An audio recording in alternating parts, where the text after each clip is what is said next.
Tip of today, how to get back the old Safari layout in iOS 16, like this one.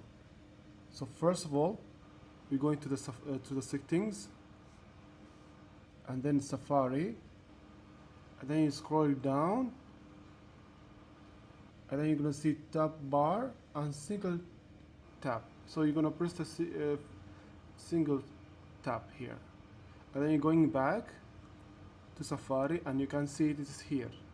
So if you want to return back the layout, the new one, same thing, you're going back to the settings and then Safari, and then press the tab bar here, and then it will be back like before here.